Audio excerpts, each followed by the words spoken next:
الكراميل. الكراميل او التوفي ده حاجة بجد بجد ما نستغناش عنها خالص خالص في الحلويات.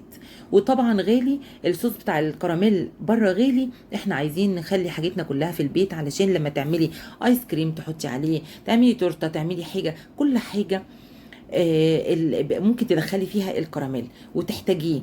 وهو ممكن يتعمل بنفس المنظر ده في قوالب يبقى طوفي. بس قبل ما نبدا الفيديو اوعوا تنسوني لايك واشتراك في القناه علشان تشجعوني وتدعموني.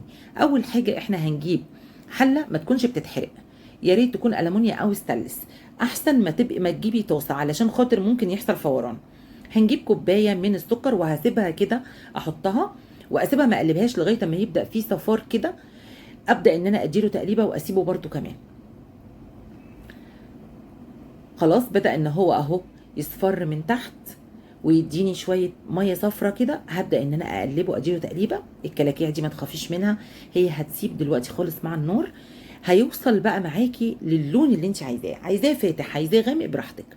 هتكوني مجهزه معلقتين من الزبده، هتحطيهم في اللحظه دي. خلي بالك انا بقول لك ليه حاجه غويطه او حله، علشان خاطر ما يحصلش فوران لما تحطي الزبده او اللبن.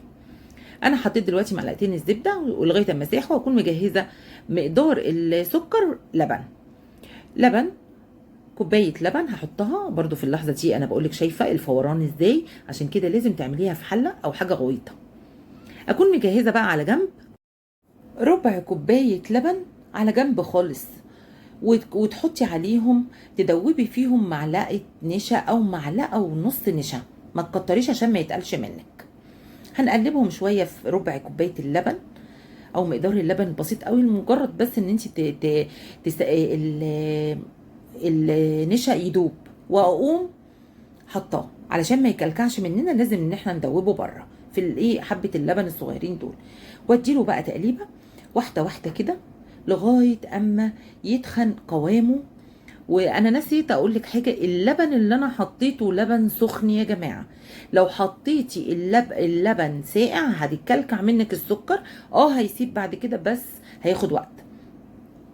شايفين بقى انا وصل معايا القوام لغايه ايه؟ تحفه.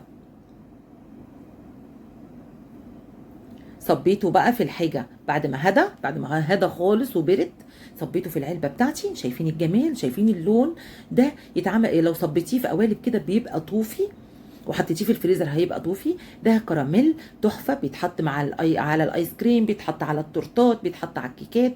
لو عجبكم الفيديو اوعوا تنسوني لايك واشتراك في القناه علشان تشجعوني وتدعموني، والى اللقاء.